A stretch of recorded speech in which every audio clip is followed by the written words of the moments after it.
여정을 그들은 광야에서라고 하는 제목으로 압축시켜 놓았습니다. 오늘 본문도 호르산을 떠나 이스라엘이 에돔 땅을 우회하기 위해 홍해길을 따라 남으로 향했다라고 하는 그런 여행 기록으로 시작하고 있습니다.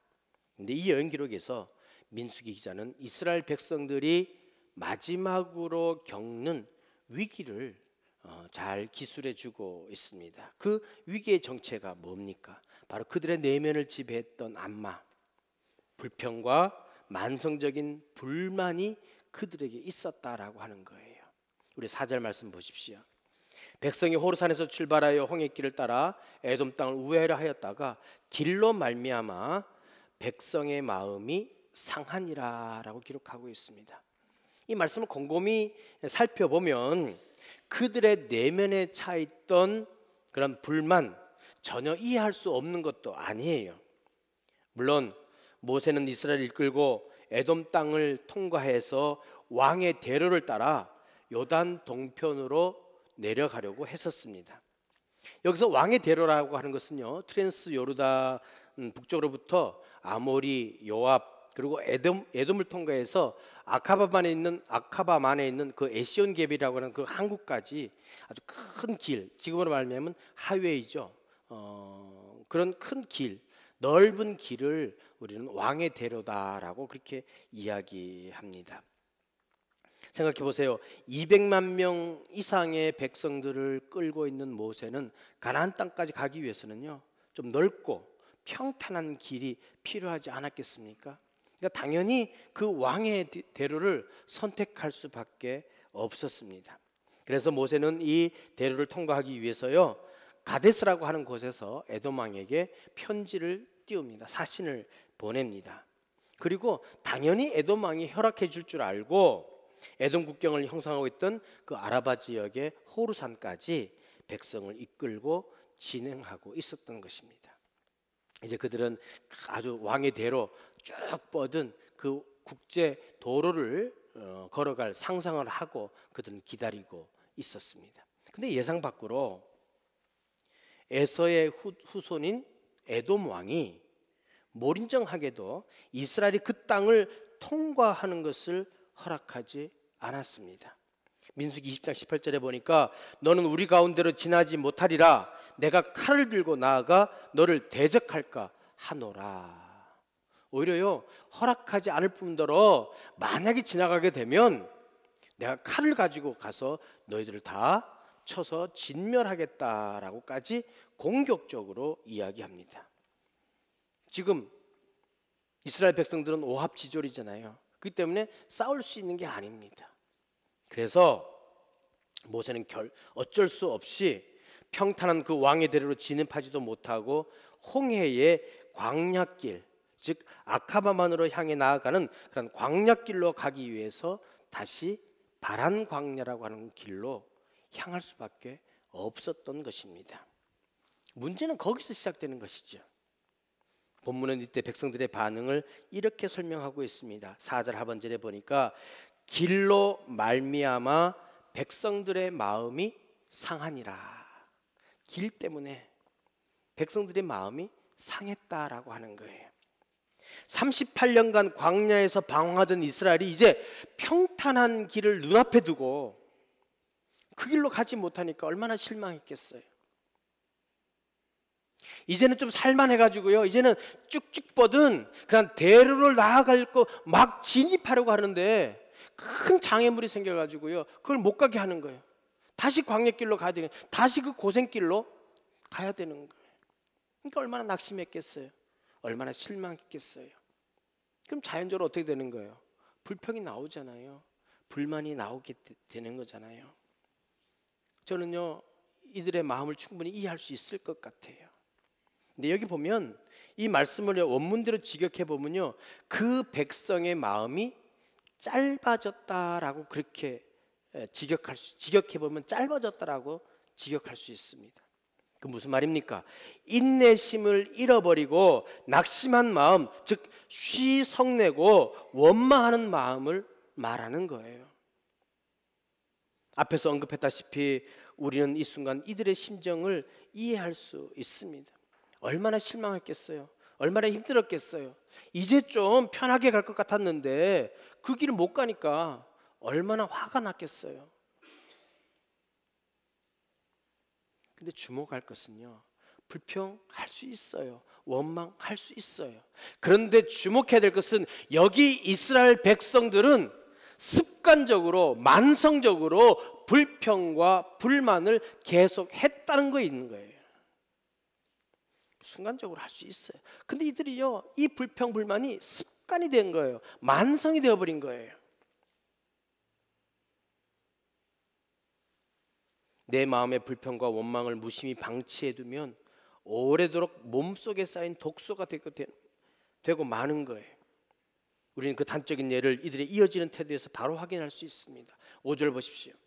백성이 하나님과 모세를 향하여 원망하되 어찌하여 우리를 애굽에서 인도해내어 이 광야에서 죽게 하는가? 이곳에는 먹을 것도 없고 물도 없도다.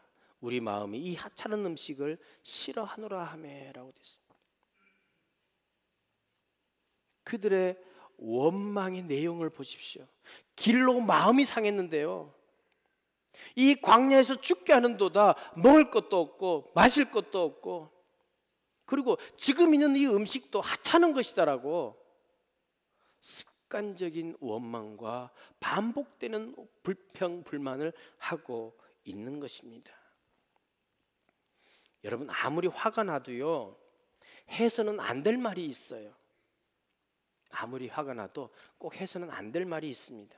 예를 들면 상대방이 그동안 내게 보여온 사랑을 무시하는 발언들 말입니다. 여러분, 지금 이스라엘 백성들이 무슨 말을 하고 있어요?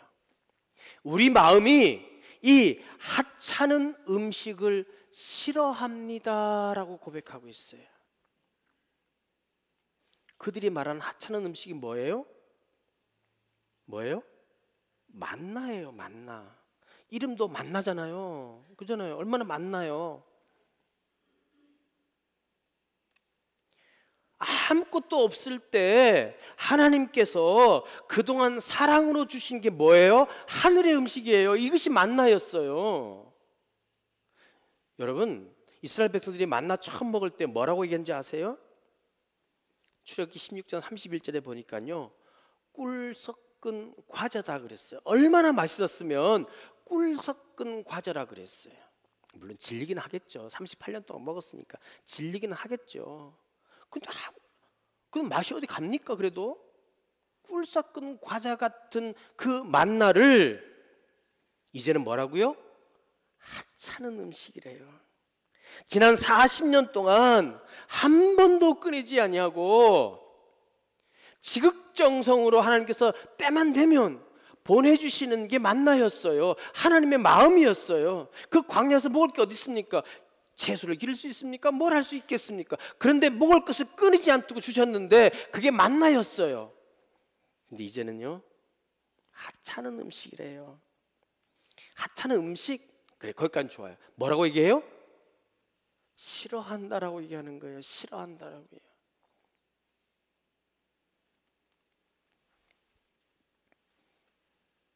이때 우리 하나님의 마음을 한번 헤아려 볼 수 있을까요? 한 번도 빼놓지 않고 지극정성으로 40년이면 그게 보통입니까? 그잖아요. 하루도 빼놓지 아니하고 매번 그 만난 음식을 주셨던 그 하나님의 마음, 얼마나 아파하셨을까요? 배신당한 기분 아니겠어요? 아무리 화가 나서 내뱉은 원망과 불평이지만 그래도 하지 말아야 할 말은 있는 거예요. 하나님이 싫다 그러면 안 되죠. 하나님의 사랑을 무시하면 안 되는 거잖아요. 우리가 상처받는 게 다 뭐예요? 그렇게 사랑했는데 그 사랑하는 마음을 무시하면 그것만큼 상처받는 거 없잖아요. 결국 그들이 싫어했던 것은요, 단순히 음식이 아닌 출애굽과 그것을 주도해 오신 하나님이셨어요. 우리는 이 시점에서 지난 40년 동안을 이어온 그들의 원망의 역사를 살펴볼 필요가 있습니다. 그들은 지금까지 불평을 보면 한결같아요.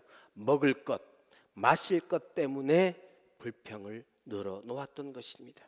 그들은 항상 광야에 대하여 우리를 죽게 하는 곳이라며 불평을 늘어놓았어요. 반면에 애굽에 대해서는 늘 뭐래요?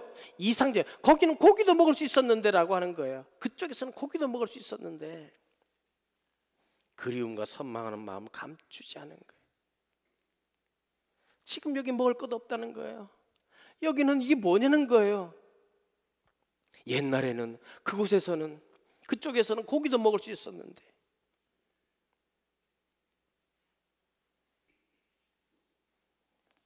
그리고 그 불평과 원망이 이제 도를 넘어가는 거예요. 하나님을 원망하는 자리까지 이르게 되는 것입니다. 하나님이 굉장히 화가 나신 것 같아요. 아주 즉각적으로 하나님께서 반응하세요. 6절 보십시오. 여호와께서 불뱀들을 백성 중에 보내어 백성을 물게 하심으로 이스라엘 백성 중에 죽은 자가 많은지라. 하나님은 사랑의 하나님이신데 아주 이번만큼은 단단히 화가 나신 것 같아요. 그냥 즉각적으로 반응하세요. 그것도 뱀들을 보내가지고요 물러 죽게 하는 거예요. 여기 불뱀이라고 하는 것 원래는 독 있는 뱀들이란 뜻이에요. 이 지역에 원래 붉은 반점이 있는 뱀들이 많았다고 해요. 이 뱀에 물리게 되면요 그 강한 독성 때문에 피부가요 물리면 불에 탄 것처럼 까맣게 되어버린대요. 그리고 즉시 온몸에 열이 생기며 죽어가기 때문에 그 뱀을 불뱀이라고 그렇게 불렀다고 합니다. 하나님은 이미 불평과 원망이 그 내면에서 독소가 되어버린 이스라엘 백성들에게 그 지역에 서식하던 불뱀들을 보내서 그들을 단호히 징계하신 것입니다. 여러분, 오랫동안 사랑하던 사람들, 지극정성으로 우리를 돌봤던 사람들이 있으면요 아무리 화가 나도 그건 건들지 마세요. 그건 건들지 마세요. 제발이요. 좀 부부끼리도요 화가 나면요 꼭 안 건들 때가 있어요. 안 건들 때가 있어요. 근데 꼭 그걸 놓쳐요. 여러분, 하나님도 보세요. 벨리 버튼 누르니까요 금방 하시잖아요. 하지 말아야 할 때 그 수준을 꼭 지키세요. 화가 나더라도요. 그래도 역시 하나님이세요. 하나님께요 하나님과 모세에게 자신의 죄를 정확하게 고백하고 있는 모습 보세요. 백성이 모세에게 이르되 말하되 우리가 여호와와 당신을 향하여 원망함으로 범죄했다라고 분명하게 고백하고 있어요. 원망했다는 것을 그들이 알고 있어요. 자신들의 허물을 바로 아는 자만 이처럼 하나님의 용서를 기대할 수 있습니다. 그래서 회개도 능력이라고 얘기하는 거예요. 하나님은 회개하는 그들을 위해 놋뱀을 만들어 장대 위에 달게 하십니다. 그리고 그것을 바라보는 자마다 치유와 회복을 경험하게 해 주십니다. 모세가 단 뱀, 무슨 주술적인 힘이 있어서 그런 건 아니잖아요. 본문의 핵심은 놋뱀을 쳐다보면 산다라고 하는 하나님의 처방이에요. 하나님의 방법이에요. 몸속에 쌓인 원망과 불평이 독소가 되어 결국 그로 인해 심판이 그들에게 임했다면 하나님의 말씀에 대한 순종해라고 하는 거예요. 순종하면 치유와 구원이 일어난다는 거예요. 불평과 원망으로 살았던 그 삶을 이제 어떻게 하라고요? 순종하라는 거예요. 순종하라는 거예요. 이 이야기는 하나님의 마음을 잘 알게 해줍니다. 장대에 달린 놋뱀을 쳐다보라는 처방, 우리 신앙의 의미가 무엇인지를 분명하게 알려줍니다. 여러분, 우리 신앙이 무엇입니까? 단 한마디로 예수 그리스도를 바라보는 거예요. 예수 그리스도를 바라보는 거예요. 이게 믿음의 시선이에요. 근데 정말 놀라운 것은요, 그 고개 들기가 쉽지 않아요. 제가 종종 얘기하잖아요. 참 믿는 게 신기해요. 예수님이 십자가에 달려 돌아가셨다는 사실을 믿기만 하면 구원받는데 그게 안 되는 거예요. 그게 안 되는 거예요. 왜 나는 되는데 딴 사람들은 안 되는지 모르겠어요. 너무너무 쉽거든요. 가서 스위치만 올리면 되는 거거든요. 근데 그 스위치를 못 올리는 거예요. 여러분, 장대 위에 달린 노뱀, 고개를 들어서 보기만 하면 되는 거예요. 그런데 그거를 못하는 거예요.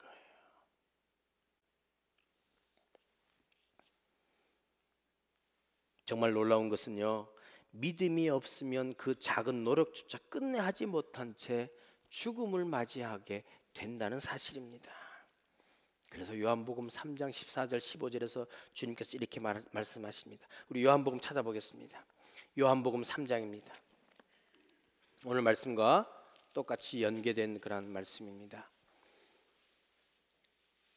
요한복음 3장 14절 15절 보실 수 있기를 바랍니다.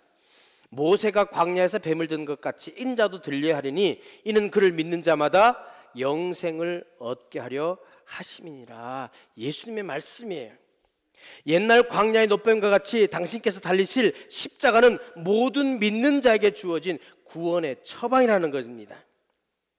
그러면서 우리가 제일 좋아하는 3장 16절 말씀하시죠. 하나님이 세상을 처럼 사랑하사 독생자를 주셨으니 이는 저를 믿는 자마다 뭐 한다고요? 멸망하지 않고 영생을 얻게 하려 하심이다 라고 합니다. 광야에 높이 달린 노뱀은 뭐라고요? 하나님의 사랑이라고 하는 거예요. 십자가 높이 달리신 예수님도 하나님의 사랑이라고 하는 거예요. 광야에 달리신 노뱀을 바라보는 자에게 구원이 임했듯이 십자가에 달리신 예수님을 믿는 자에게는 구원이 임한다는 그런 놀라운 사실을 우리들에게 말씀해 주고 있는 것입니다. 결국 오늘의 말씀이 우리에게 묻고 있는 것은 무엇입니까? 우리의 시선의 방향입니다. 무엇을 쳐다보냐는 거예요. 무엇을 바라보고 있냐는 거예요. 지금 나의 시선이 어디를 향하고 있느냐는 것입니다. 저 옛날 광야에서 원망을 쉬지 않던 사람들, 먹을 것, 마실 것, 길로 말미암아 마음이 상했습니다. 보십시오. 먹을 것, 마실 것, 길을 보려면 어떻게 봅니까? 땅을 바라보는 거잖아요. 아래를 바라보는 거잖아요.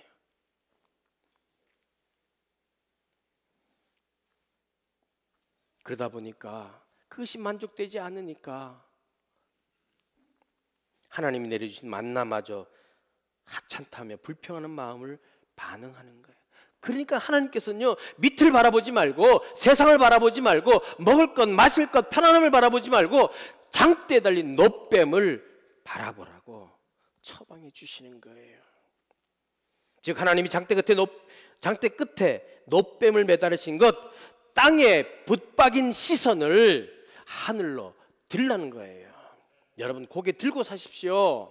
하늘을 바라보며 사십시오. 십자가를 바라보며 살아가십시오. 왜 땅의 것을 바라보며 살아가십니까? 왜 먹을 것 때문에, 마실 것 때문에, 편안함 때문에 불평, 불만하며 땅의 것에 집착해서 사시냐는 거예요. 마찬가지로 십자가 달리신 예수님을 믿으라는 것, 우리가 마음을 두고 살아갈 것은 이 땅이 아니라 예수 그리스도이심을 말씀하고 있는 것입니다. 요한복음 3장 11절에 보면요, 우리가 아는 것을 말하고 본 것을 증언하노라. 그러나 너희가 우리의 증언을 받지 아니한도다. 여기서 예수님은 아는 것, 즉 지식과요, 본 것, 즉 시선에 대해서 말씀하고 있습니다. 우리의 지식과 너희 지식이 다르고 우리의 시선과 너희 시선이 다르다는 것입니다. 그럼에도 우리가 아는 것과 본 것을 말할 때 너희가 우리의 증언을 받지 않았다는 거예요. 주님의 아는 것과 본 것은 무엇입니까? 그것은 하늘의 것입니다. 그래서 땅만 바라보는 그들이 주님은 가슴이 아픈 거예요. 오죽했으면 내가 땅의 일을 말하여도 너희가 믿지 아니하거든 하물며 하늘의 일을 말하면 어떻게 믿겠느냐라고 주님께서 가슴 아파하시면서 말씀하는 거예요. 그래서 주님께서 강력하게 말씀하십니다. 모세가 광야에서 뱀을 든 것 같이 인자도 들려야 하리니 이는 그를 믿는 자마다 영생을 얻게 하려 하심이라. 땅에 붙박인 시선을 들어 장대 끝에 매달린 노뱀을 바라보듯이 믿음의 시선으로 주님을 바라보라는 거예요. 주님을 바라보라는 거예요. 여러분은 왜 주위를 돌아보십니까? 왜 땅을 바라보십니까? 왜 세상을 바라보십니까? 왜 돈을 바라보십니까? 왜 사람을 바라보십니까? 전능하신 하나님, 하나님의 처방은요, 예수를 바라보는 거예요. 십자가를 바라보는 거예요. 십자가를 바라볼 때, 예수를 바라볼 때 낫게 되어 있어요. 영생을 얻게 되어 있다는 것입니다. 지금 우리가 누리고 있는 생명 본래부터 우리 것 아니었잖아요. 우리 생명은 하나님이 주신 선물입니다. 에베소 2장 8절에 보면요, 너희는 그 은혜에 의하여 믿음으로 말미암아 구원을 받았으니 이것은 너희에게서 난 것이 아니요 하늘의 선물이라라고 말합니다. 장대 끝에 노뱀이 이스라엘 백성들을 살리셨듯이 십자가의 그리스도께서 우리를 살리셨습니다. 그렇다면 하나님의 선물로 이 큰 생명을 누리며 살아가는 존재로서 우리의 관심과 시선이 어디로 향해야 하겠습니까?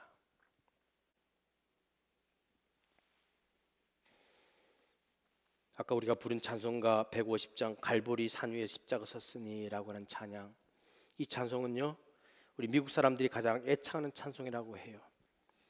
이 찬송을 작사하고 작곡한 분은 조지 버나드라고 하는 감리교 목사입니다. 광부의 아들로 태어났는데요, 16살 때 아버지가 갑작스럽게 돌아가시는 바람에 그 집의 가장이 되어서 수많은 역경 가운데 그 역경을 헤치며 살아갔다고 해요. 특별히 믿음으로 그 역경을 이어나갔다고 합니다. 근데 이 조지 버나드 목사는요, 특별히 십자가에 대해서 아주 깊이 묵상했다고 합니다. 근데 처음에는요, 험한 십자가만 자꾸 생각이 났다고 해요. 근데 계속해서 십자가에 대해서 묵상하는데 1913년 어느 날 집회를 인도하는데 십자가를 통한 구속의 의미가 바르게 새겨지기 시작했다고 합니다. 본인의 표현을 빌면 홍수처럼 십자가의 은혜가 쏟아졌답니다. 그래서 즉시 펜을 들어서 쓴 것이 이 찬송시입니다. 3절 가사를 보면요, 험한 십자가에 흘린 피를 믿는 마음으로 바라보니 나를 용서하고 내 죄 사하시려 주가 흘리신 보혈일세. 최후 승리를 얻기까지 주의 십자가 사랑하리 빛난 면류관 받기까지 험한 십자가 붙들겠네. 험한 십자가에 흘린 피를 믿는 마음으로 바라보니, 믿는 마음으로 바라보니. 그렇습니다. 십자가를 믿는 마음으로 바라보시기 바랍니다. 때때로 나도 마음이 상하는 것을 느낍니다. 나도 눈이 짧아지고 시야가 좁아져서 멀리 보지 못하고 불평하고 원망하고 은혜를 잊어버릴 수 있습니다. 그런 마음으로 광야를 지나면서 불뱀에 물려 고통을 겪는 일이 많습니다.